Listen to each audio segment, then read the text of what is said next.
Welcome to Effortless Living. I'm your host, Susan Thompson, and we have Blake once again as our guest and wonderful, insightful individual to help bring all of this to life. Thank you for joining us. And today, our topic is about relationships, patterns, and resonance. That's an interesting topic. Why are we talking about relationships, patterns, and that other word? Resonance. Resonance. That's funny. The reason I chose Blake in the first place was because his voice is so resonant. First of all, I was thinking about how, just looking at ourselves, we have patterns. We all have patterns. And those patterns most often come from our childhood, our experiences, and even our history before we were born.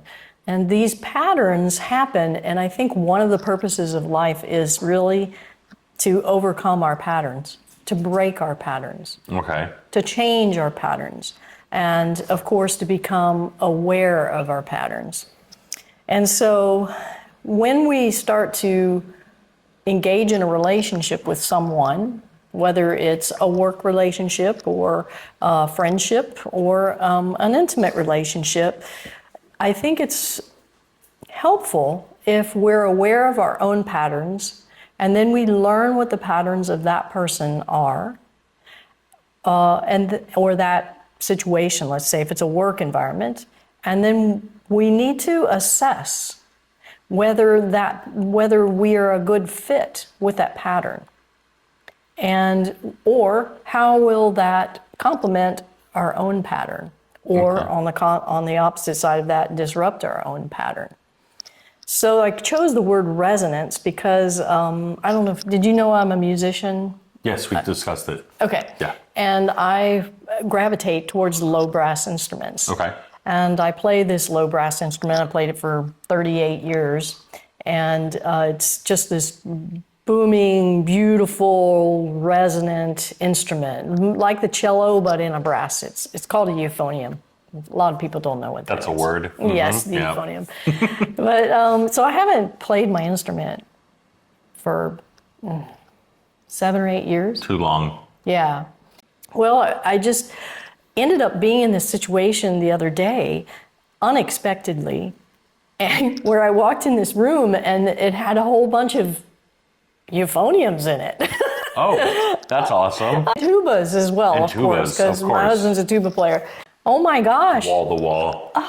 All over, like on the floor, like, a bunch of, tubas and euphoniums. Anyway, I just felt so like I was in my element and I hadn't been there forever. And I decided to give it a try and pick up an instrument and start to try to play it. Okay. And mind you, my chops, and I haven't played in forever, and so it was a little bit of a scary thing, but it all came back, like riding the bike, and that beautiful resonance. Yeah. And I missed that resonance. And so that word resonance and that sensation I get when I play really kind of brought me to the topic for today. Okay. It's nice that you use the word resonance, and your story is very nice. I have a different situation. It's been about a month since we recorded the last episode, and this is my resonance. This is I just pick it back up, just like I'm on a bike, right? Be with my friend Susan and do this and come back to my happy place. Yeah. Like, this is nice. Yeah, and there's some quality there that you can't really define. No. And so I guess assigning the word resonance is what I mean. Okay. Because, it's just like when you meet somebody and you just click instantly. So maybe that click is resonance. Yeah. And the fact that you can come right back in here after not being here for a month and it just feels like it feels right. Yes. And I think we need more opportunities like that. And we need to bring more of that into our life. And today's time is really a time of great dissonance, which is the opposite of resonance. Exactly. And I think that we have so much dissonance going on in our day-to-day life and in our way of going about things that it's becoming a norm. Like we don't remember what it feels like to have resonance because we're living in dissonance and that friction so much all the time. It's the new place of familiarity. Familiarity. That's exactly right. Yes, and as I've said to my Tai Chi students, just because it's familiar doesn't mean that it's right. Right. And we tend to gravitate towards that which is familiar. Why? Because we're repeating our patterns. And it feels safer. It feels familiar. Yeah. And familiar is safe. Yeah. I mean, I think so. Yeah. Yeah. Yeah. Doesn't mean it's right. Doesn't mean it's the best thing for you or the best thing Exactly. for your relationship or the pattern that you're currently in or to get that good resonance, but Right. it definitely feels safe. Yes. Now, it took me to the next level of thought was when you're a musician and you play music, you strive, you create. If you're really resonant and you play that note in the most pure way without any resistance in your body, in your airflow, and in this case, your embouchure, then the note opens up and you create these things called overtones. Okay. And overtones are like resonance upon resonance upon resonance. And so maybe you're playing an F, but there are these overtones that occur that are other notes embedded in it. The normal person can't hear it. So then when you join your note with somebody else that is also in tune, okay, to that note. Playing that F. And playing that F, let's say, okay, and we join our two notes together. Now, if you're in the center of that note and your resonance is dialed in and my resonance is dialed in and we're both on that F, let's say, and we play together, then that note creates even more overtones. And it becomes more than it could possibly be with me as an individual playing it or with you as an individual playing it. But when we both play it together and we're both in our own part is that we have our resonance. Okay. We join those two resonances together and that's when we start getting all those overtones. It projects out further. It sounds huge, but it sounds like one. It's really magical. Now, conversely, if you are playing the F and you're slightly out of tune, so there is a certain hertz for F. Well, if we said an A, it's 440. So let's play, you're playing an A and I'm playing an A. And I'm at 440 and I'm right in the middle of the note and I'm resonating that note. Now you are just a little sharp today, so you're at 441. I mean, it's just minuscule. But it's going to throw everything off. Yeah. Yeah. So what it does is your resonance is not in alignment with my resonance. And so then it creates a disturbance, a slight disturbance. And to someone who is trained, you will hear this pulsation, a little pulsation, and the two notes are out of tune with each other. Okay. And that pulsation is kind of la la la la la la la la, and it sounds like almost this weird vibration. And that's how you know you're out of tune, is you listen for that pulsation, then you bring it down, you get in tune, and the pulsation goes away. That disturbance goes away, and then you're back into resonance. And so take that now, that concept, into making choices about relationships. Now, the relationship, again, can be a friend, could be a person, it could be a work environment, and later we talk about it in terms of the environment by itself. All of these things, they either plug into your own resonance and your own patterns, or they're strident, really way off from your own patterns and your own resonance. Or they could just be slightly off and create this subtle little like almost grating noise. Yeah, it's like what we were talking about, that little bit of friction. Yeah. But you're not really aware of it unless you've become, that's one of the purposes of this podcast, is to become more aware. Right. So that you start to notice, because I mean, it's pretty easy to to point out or to realize that, hey, I don't fit in this group, right? Yeah. You walk in, whatever. I mean, those blatant things are, no, this is not a person I want a relationship with. Those are things that are blatant, and congratulations if you're making those choices. I mean, some people don't even make the choices. But what I'm talking about is getting even more subtle now, and really being aware of your own patterns first. So a pattern would be like your resonance. And then how is that pattern either being supported and you're creating overtones in that pattern, you're being able to express yourself more, or is it creating that little bit of dissonance, ever so subtle dissonance that you just sort of kind of feel like things aren't quite right, but you try to convince yourself that it's okay. Right. And then there's outright dissonance. So I'm playing an A, and you decide you're going to play an A flat. Why not? A little bit of chaos. That's right. And now that's painful, because now that is real angst. I mean, that is a really uncomfortable dissonance. And interestingly enough, contemporary music uses a lot of that very overt dissonance.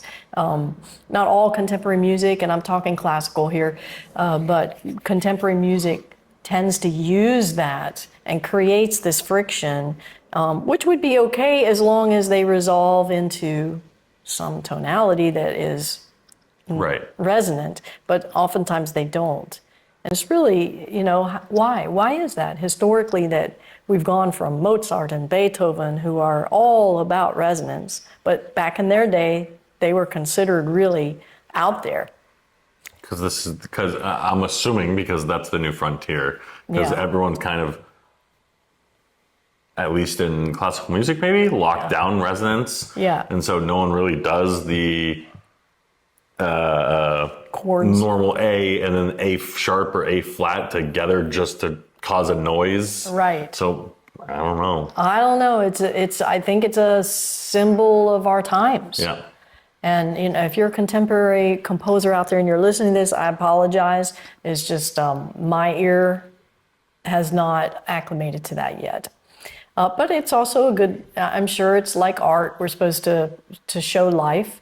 And we're supposed to have some dissonances in life, because it's those very dissonances that cause us to grow. Yeah.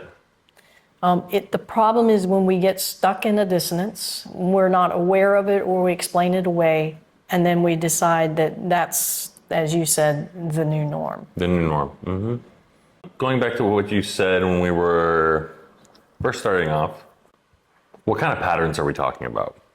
Are we talking about the fact that, you're early to everything by 15, 20 minutes? Are we talking about your morning routine? What is the patterns we're talking about? Well, leave it to you to ask me a hard question. Sorry. Oh my gosh. But that's a really good question, right? Our listeners are probably thinking, well, yeah, what patterns? And that's the crux of it, is realizing our patterns. Okay. Because they're so normal to us that we think they're normal. Right. And so it's so hard to get outside of your own pattern and realize, well, this is a pattern. Not judging it, could be a good pattern, but it is a pattern. Right. Okay, so I'll give a big example, and then I'll give a little example. Okay. All right, so let's take a big example for start. Someone who grew up in a family where they were not really supported in that family. And so they didn't have a lot of protection. And maybe their sibling was bullying them or something like that on a regular basis. And they didn't get protection that they should have gotten from their parents. Yeah, from their guardians, right? Right, Yeah. the very people that should be protecting them. Yes. Yeah, that's why they're called guardians in our society, right? Like, Yes. Right. Yeah, take note of that. That's a good one. Guardian, parent, one and the same. Right. So let's say now that person is an adult, and every work situation they go into, they're finding that they're being bullied or harassed. And they change jobs because it becomes uncomfortable, so they go to another job, and the same thing happens, and another job, and the same thing happens. Well, this is a pattern. And this pattern is so familiar to them because this is what they grew up with, that they're being, let's say, bullied by a coworker, but the supervisor is not really doing anything about it, or they're afraid to say something to their supervisor, even more apt, because they would go to their parents and their parents say, oh, just ignore it, it'll go away. Sure. Or the worst, they get reprimanded for even saying anything. And so they're repeating that pattern of their childhood into their adult life and not even aware that that's their pattern.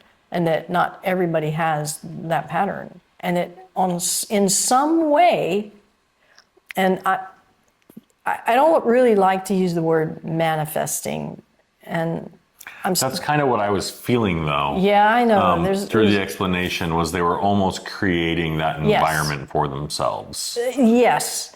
I like that. I like that because manifesting is a word that is just getting way overused now. And I manifested winning the lottery. It didn't happen. Sorry, guys, it didn't happen. Well, you just need to increase your resonance in that area.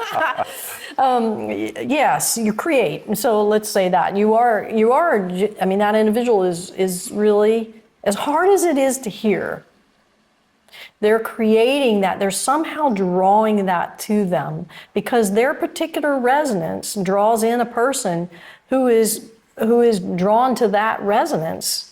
Because maybe it's a weaker resonance. Right. And they can envelop them and control them. And so they are drawn to the people with the weaker resonance, or who are, whatever those signals are that person is unknowingly putting out just to repeat the pattern. And so at some point, that individual might say, I wonder why this keeps happening. And just become experimental. Just start to change something. I don't care what it is. Change your shirt. Change your shoes. As I told you, I started wearing shoes that were like 3-inch lifts when I went to the airport because I was always getting hit at the airport. And, people walked by and they hit me and I looked around and nobody else was getting hit. And so I started carrying myself differently, and it's before Tai Chi, and my thick shoes, and and I didn't get it was hit at the before airport. Tai Chi. Now she walks through an airport and They everyone all, runs. how'd you know? So anyhow, yes, somehow they are bringing that pattern into their life because it's familiar. Yeah. And even though it's a dissonant pattern and it creates some friction in their life, this is their familiarity, and it's so hard to see what your own pattern is. Yeah.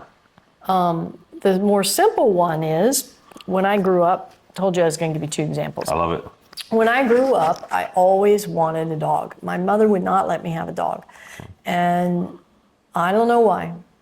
And then about when I was like 13 or 14 years old, one day a miracle happened and my mom brought home a dog. To this day, I'll never know what that trigger was. Okay. And the dog was a white dog. And so every time I've ever gotten a dog from here on out, it just seems like I get a white dog. And I'm not even conscious of it. That's the thing. I'm not even, now I am, of course, but I'm not even conscious about it. And it's like I always have a white dog in my life. So I'm repeating this pattern because that moment in that instant, that moment really resonated in my heart and in my life. Yeah. And was a very joyful time for me. And so that white dog somehow encapsulates that. And so when I go to get a new dog, I end up getting a white dog. Now, to be fair, Monty, when I first got him, was not white. He was like fully apricot. And guess what? As fate would have it, he's turned white. Yes. He's cream, but isn't that funny? Yes. It's almost like the universe said, okay, yeah, she likes white dogs. She gets a white dog. Yeah, we're going to give her a Monty pass. white. We'll make Monty white. That's funny. So those are some examples of patterns, both on a grander scale Okay. and then on a small scale. I also think we tend to pick our spouses according to certain patterns that were in our family. And we either choose a spouse that's very much like our mother or our father, depending on, Relationship. yeah. Sure. Or we go the opposite direction, Yep. completely 180 degrees. But it is part of the pattern. Right. It's created from the pattern. Let's put it that way. I feel like a good relationship is like Lego blocks sticking together. You know what I mean? Mm-hmm. You can't use Lego blocks and then go to somewhere else and get Lincoln logs and try to attach those together. It's not going to work. Right? It's Lego blocks or Lincoln logs. Right. Your patterns say you're Lego blocks, which means the person that you're going to resonate with the most is another Lego block. Yeah. But I wonder if that's because we're so stuck in our Lego block pattern. Right. So if you were able to break your patterns Yes. or adjust your patterns. Adjust. I like the Yeah. word adjust. That was very well said. Yeah, and that's a great analogy too. I think we do. We keep just building with the Lego blocks. And there's a whole nother realm out there that we're not really, that's available to us once we get out of our Lego block mode. Once we start to be aware of, oh, I'm building with Lego blocks, but there's Lincoln logs and there's, Erector sets? I don't know. sets. I don't know any of that. all these different ways to construct life. Yeah. And we don't need to construct them necessarily from the same tools that we grew up with or that we're even just aware of. So why do you think some people adjust their patterns? I don't think many do. You don't think they do? No, I think that's one of the hugest, is that a word? Hugest? I don't know. Gargantuous? That's a word. Yeah. Enormous? Enormous? Yeah. Any, Thank you for tuning into the dictionary channel. Is that a word? Is that a word? Is it appropriate for this circumstance? Anyhow, I just think that it's one of our biggest, how about that? That's a good word. All right. Tasks in life is to overcome those patterns. And I think we are given messages to that effect. Religions and philosophies and things, there are things that cross over, and those things that cross, to me, are truths. For example, the Bible, the Old Testament, if you just really back up view of the Old Testament, it's just these guys making the same mistakes over and over and over Sure. again.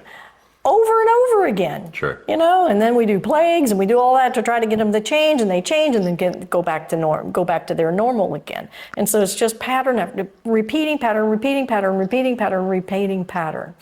And I think it's when I realized that, I thought, oh my gosh, maybe one of life's tasks is for us to break out of our own patterns and to come into a new awareness that's different, that transcends our own patterns. It's like not making the same mistake twice. Or a third time, or a fourth the time, or a fifth fifth time, time, or yeah. a sixth time, which I think we tend to do. I mean, we all do. I'm not saying I'm above all of this. These are just the thoughts that I hold in my heart and want to share. We all, as humans, have patterns, and we all tend to repeat them. Yeah. Agreed. And we tend to, whether you want to use the word manifest them, or we tend to create them in our own lives. And the first step is to start to become aware of it and say, oh my gosh, this keeps happening. And so, how can I change this? And I think one way of changing it is to start to assess, to apply a word to it. That's why I chose resonance. You can use a different word if you want. You could say fit. Is this a good fit? I like resonance because when it's a good fit, it's two pieces that fit together. But resonance is two pieces that come together and create more. Yeah. You're better by the sum of your whole than you are individually. Yes. And the overtones that if you're a musician and you know what I'm talking about, it's so magical, it's so powerful. And when these two notes come together and they create this resonance that creates more notes, more on the spectrum of sound, and it becomes so much bigger. And if we apply that, if we start to just be aware and use this concept of resonance when we walk in a room even. Now, I mean, because of my Tai Chi training, when I walk in a room, I immediately feel it. Now I know, now I can have a word for it. Because if I say, oh, the energy, people kind of look at me like really weird. You may not have the energy word for it, but you know something's off. That's right. You know what I mean? That's right. You walk into a party and there's just a vibe going on that you're not really gelling with, right? Yeah. But because you say energy. Right. Susan. I know. But vibe, isn't that's cool you use the word vibe, because vibe is vibration and resonance is all about vibration. Perfect. So either your vibration is meeting and complementing my vibration, or it's off a little bit. Your vibration is a little different. You're tuned into a different radio station than I am, and those vibrations will clash. Oh, I love that you used that word. They will clash and they will create what's entropy. Entropy is a falling apart, a chaos. And we don't need that in our lives. And how we really need to change our awareness of what that vibe is that we're inviting into our life, that we're allowing into our life. Yeah. And assess that. And I'm not saying, and the other thing is, you don't need to change your vibe. Yeah, you need to stay true to your vibe, your resonance. And I mean, not to say we don't need to change our patterns, right? But know yourself well enough that when you feel something that's not the right vibe, that you don't allow that into your life. Yeah. That you are strong enough to say, no, that's not on my vibration frequency, so I'm going to leave that one out. Right, and that's not an easy task to do. I mean, we all struggle with, being pulled down by the negativity of the room, or the bad situation, or being in a bad work situation. But sometimes you just got to kick your own resonance or vibe up into a higher gear, turn up the volume, and let your positivity overpower everyone else. Yeah, so that you bring up a good point. Can we expand our own resonance to overcome a different resonance in the situation? I think so. For example, if me and you are both positive and Tai Chi Tom is just down in the dumps and he doesn't want to come out of the dumps, that's on him.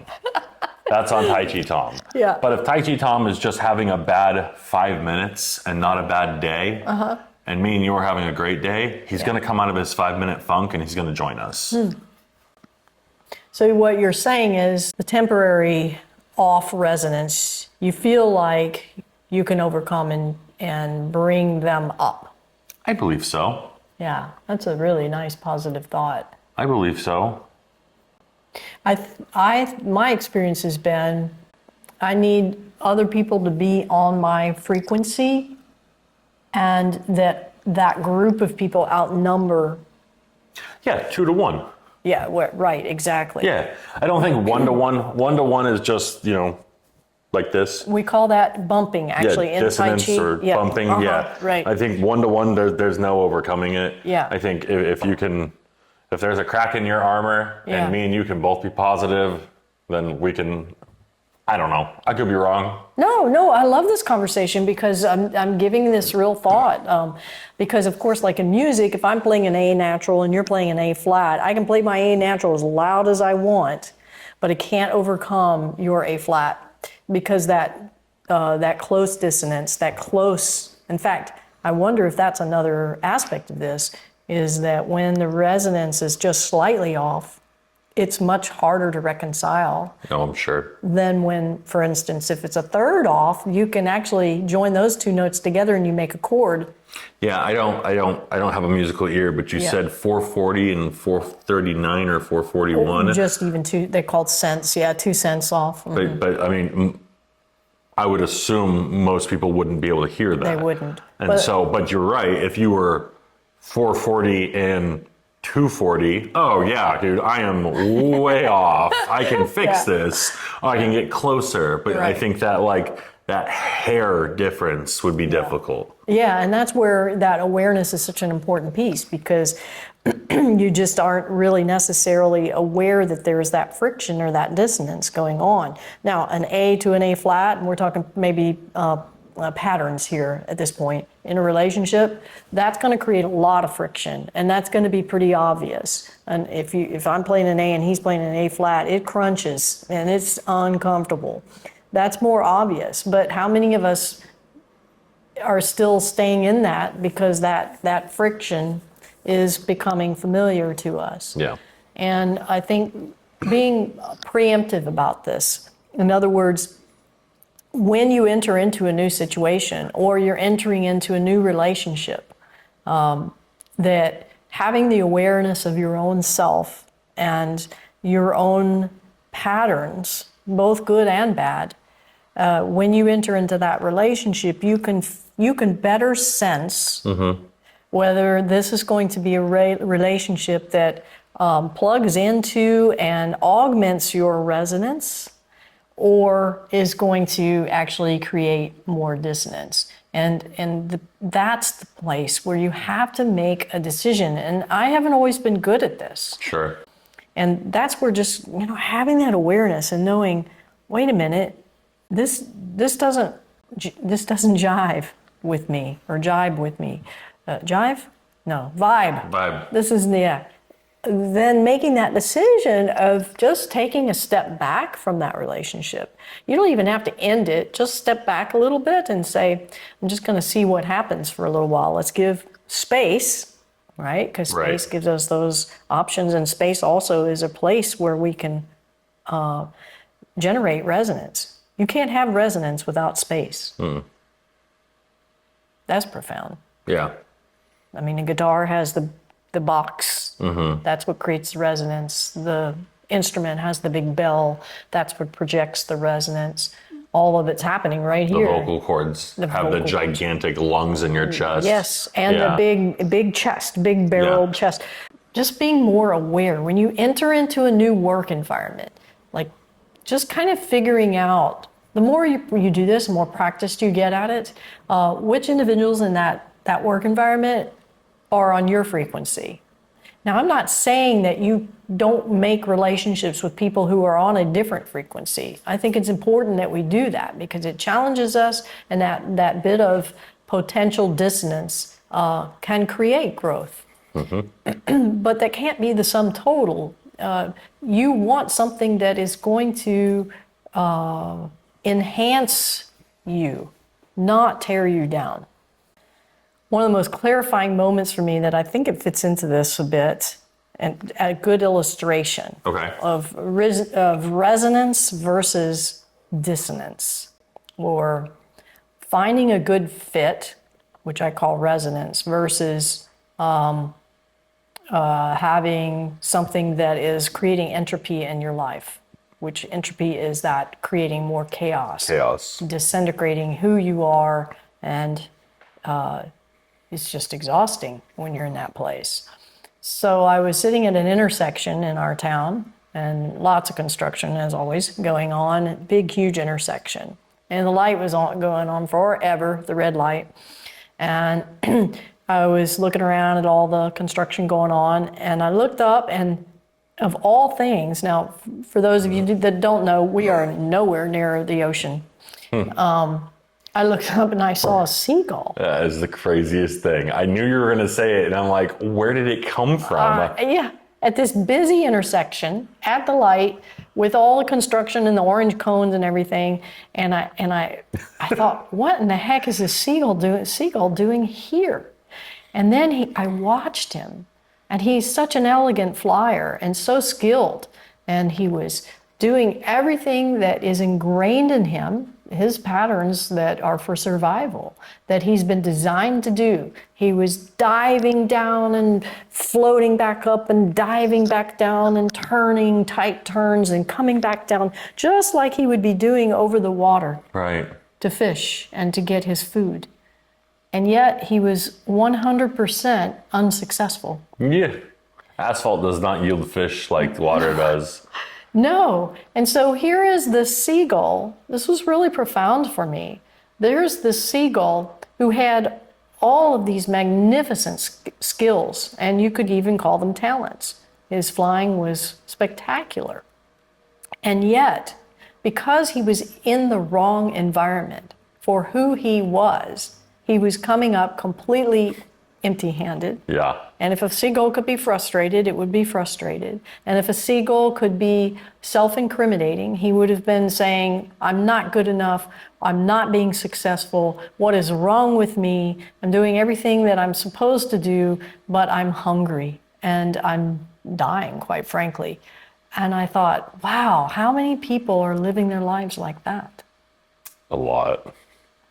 And in the process, if that's not bad enough, in the process, they're looking at themselves, like, what's wrong with me? I'm doing what I've done, what I've been trained to do, what my talents are, what my skills are, and yet I'm still hungry.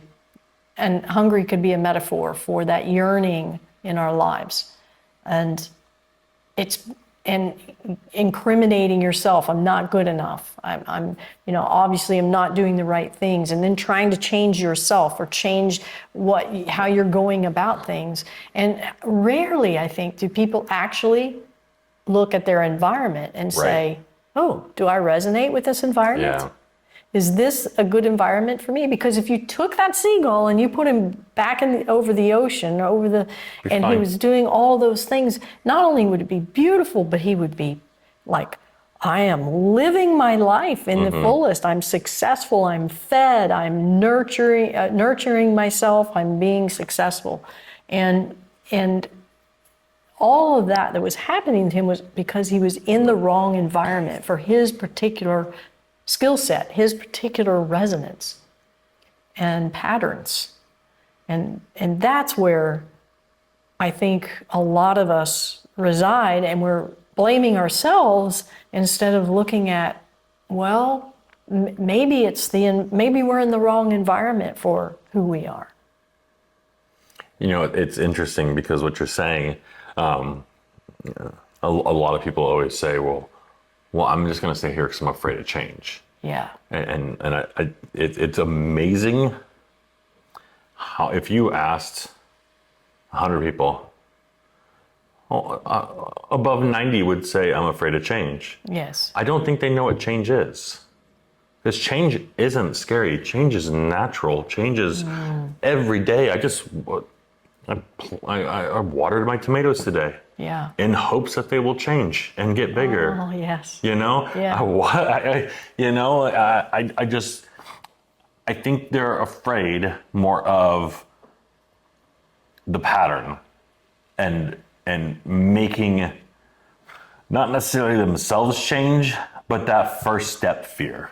Oh. I don't think change is scary. I think the first step is the scariest thing in the world. And the unknown? Yeah. I think that the unknown is what's so scary. If you could change and know ahead of time, well, if I change, now I'm going to be playing with, I can't remember those things. Lincoln Logs. Thank you. Yep. Like if I change, it's predictable, I'm going to be playing with Lincoln Logs. Then it would be less scary.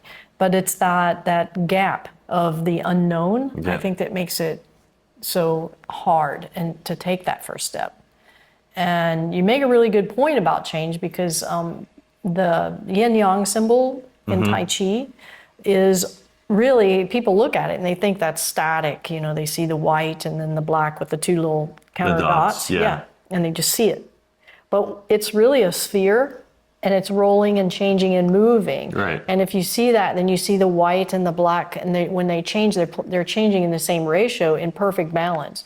And you brought up your tomatoes. Right. And in everything, in this very moment, as we look out there in nature, every single thing is changing. Different rates and in different ways. But life is change, yeah? I mean, and I know a lot of people find that scary. We're changing right now. Yeah. We're getting older. I have gray hairs. It's terrible. I don't believe it. No, it's terrible. But we're changing every moment. So it's that first step. And I think even just listen, like right now, listening to your perspective and you're listening to mine, and I'm already changing from our conversation. And hopefully listeners, when they're listening to our podcast, to this podcast, that it just at least ignites a crevice to say, oh, maybe I can be at a different intersection and be at the ocean instead. Right. You know, or that there are options out there, or making those choices before you even get into the relationship of deciding whether this is going to be a resonance or a dissonance. Right. That's one of the really, I learned this recently, the coolest thing is in Tai Chi when the other person touches you. So that would be a relationship, wouldn't it? Yeah, absolutely. Right? So if we touch, let's turn a little bit and you just make your fist and kind of lightly punch. Okay, so right there, what I did was I just met his resistance in the very second that he did it. So that is, you can relax, that is going into the room or going into a relationship and just meeting it where it is, and there you have it. And in that, let's do it again, okay? We both felt impact, didn't we? And there's really no assessment there, it's reactive. So somebody comes into my life and I feel like I'm gonna let them be a friend to me. And maybe that's not the best way to do that. Right. So the other way to do it is go ahead and do it again. And did you feel a difference? Yeah. And you heard a difference too, didn't you? So what did you feel? What was the difference? Instead of the stopping, it was more I got caught. Oh, that's kind of neat. Yeah. Yeah. So all I was doing was just being a little bit ahead of him. For those of you that are just watching, I'm just having Blake lightly punch at me. So the first time when he punched at me, I'm just reacting and meeting his punch. So do that again. Right. And you can hear that smack. Okay. And so I think that's the way most of us, and for me, prior to Tai Chi, we just navigate through life like that. And then if we find dissonance, do it again. If we find dissonance, then we fight it and we start pushing against it. Okay, and that dissonance is creating a lot of work for me. And it would be, if we were equal, it would hopefully be causing some work for you as well. Yes. But in this, it's not comfortable. There's friction, it's a lot of work, and it's definitely not making me more resonant. I'm too busy fighting. And for those of you that aren't watching, what's happening right now is Susan is holding my fist in place. So, so for those of you that are watching, so it's really, what else is going on around us? We have no idea because we're so focused on this. Absolutely, exactly. Oh, that's a great analogy. We have no idea, and we're supposed to be aware of everything going on around us, but we're so focused on that your hand holding back my fist. That anything could be going on around us and we wouldn't know. That's exactly right. We become focused instead of aware. And so, for all of you that are struggling with a relationship, whether it's at work or whatever, and you're feeling a lot of dissonance, the tendency is to resist it and push against it. And then you're so focused on that you're not aware of other opportunities or other ways. So the other way to do it is as he punches at me, I'm just 1 millisecond ahead of him. And if you could hear that, there was no impact, okay? And then I'm going to just soften and join with his frame or his self. I take care of myself, and then I just join with his frame. And so it's soft here, and we're either balanced or not. And it's more comfortable, isn't it? It is. So that would be a resonant relationship, one that we can work together with. And you can, if you want to, you can get out of that. You can move it and you can change the direction of that.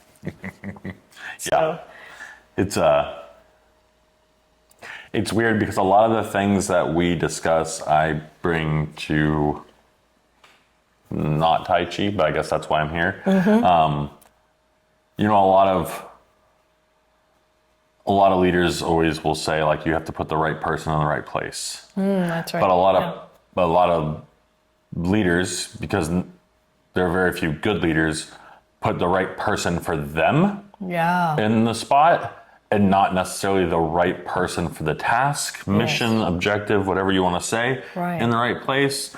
And if you feel like you're not in the right place, that's your environment, your resonance is off. Yes. You know, find a different environment. Exactly. Take that first step. Right. Change your pattern. Yeah. And your resonance, hopefully, will be better. Yes, and that you made another good point. It's not always about leaving that environment. It's about assessing your own pattern and maybe changing it. So the other option here is if I'm playing the A and he's playing the A flat, well, I'll go A flat. I can play A flat. Yeah. And then we can see if we're resonant. Now, I'm not saying to compromise who you are necessarily, but this would be the metaphor for changing your thought pattern. If our thought patterns generate our patterns, then by changing our thought pattern, can we change our pattern for the better? And so maybe it's just a matter of reframing, as we've talked about in the past, the situation, or changing one small thing in the way you operate within that environment to change the resonance and the fit. Now, sometimes that's not going to work, and you do need to change environments, like the seagull needs to go back to the ocean. Yes. But because he could change, maybe face the south this time, or he could change one thing and it's not going to make that much of a difference. But there are circumstances, and even ones that seem daunting, that by changing your thought pattern about it, or recently I was listening about changing your story about it, it just shifts things just a little bit, where now you're more in tune, and that environment now, or that relationship now, can create more overtones than it did in the past. So it doesn't always have to be this huge sweeping change. Nope. It can be a small thing that is with you. So you take care of yourself first.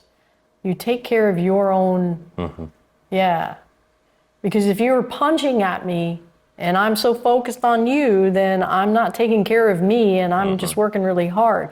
But when I met you, when I was there just a millisecond ahead, what I was doing was taking care of my own posture and my own space and just receiving you. Yeah.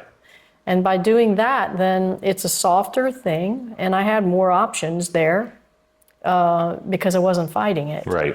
Right. And I could make a little miniature change, a little teeny tiny change in maybe the way where I'm pressing, and redirect that relationship. Yeah. Yeah. That seagull could have really thought that asphalt was water and dove headfirst into it. It wouldn't have been pretty, but it could have tried. Yeah. Right? I mean, I'm hoping the seagull just moved on and found at least a lake. Yeah, I was going to say, he could have flown, what, a mile, 2 miles down the road, and he'd have been in a giant lake. Yeah. So, I mean... see, it wasn't a big change. It's not a huge change, especially for a bird. That's, what, 20 minutes? Yeah. Shoot, no red lights. No red lights up in the air.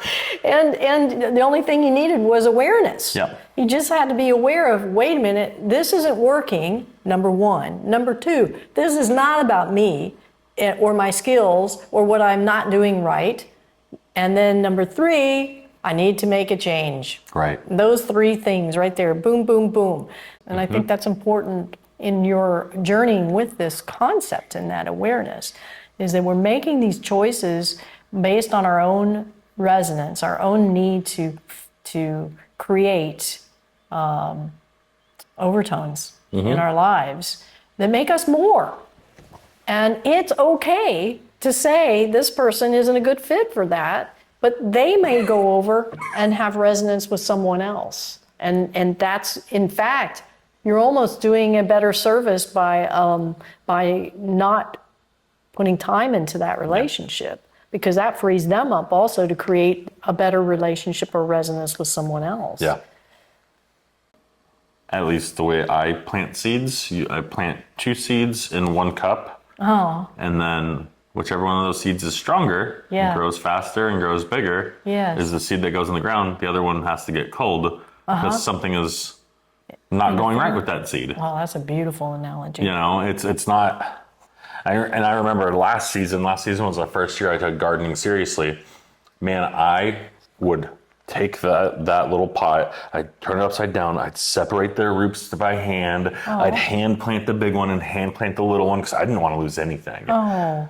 But the little one never really thrived. It never really bore fruit. One out of 10, I think, bore one fruit, and by the time the fruit the tomato actually came out, the inside was rotten. Oh my gosh, this is such a great metaphor. Yeah, so it's got to be pulled out. You've got to go with what is looking best, whatever is strongest. Okay, whatever resonates the most. Resonates the most. Okay, that was a beautiful metaphor. So let me ask and understand. You plant the two seeds. Mm-hmm. One starts to grow more and is stronger.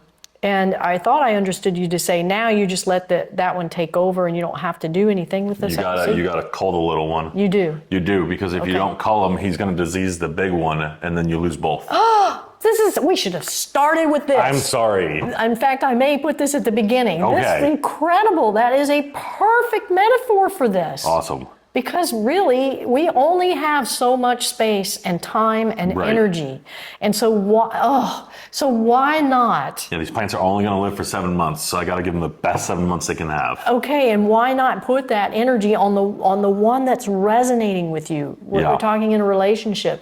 And so many times, what do? We try to rescue the one that's not working. Right. And we put all our effort into that, and all our angst, and all our emotions, and our heart, and everything. We work on that relationship. Well, you got this other one that's, hey, this is pretty good. But this one is where we put all our efforts into, and 9 times out of 10, what I heard you saying is it comes out rotten anyway. Yep. Holy cow. Yeah, that is a perfect metaphor. Me and my wife didn't let anything die our first season. We made sure every plant, we would separate them all. We'd make them all in their own little pot. We would fertilize them properly. We'd water them properly. But all the ones that were stunted from the get-go, from the beginning of the relationship, from its sapling stage, all ended up being terrible. That is so perfect. That's what I've been trying to say this entire podcast, is that we tend to put our energy into that which is not thriving. Right. And worse, look at ourselves and say what's wrong with us, like the seagull. But we try to resuscitate that or try to make that work.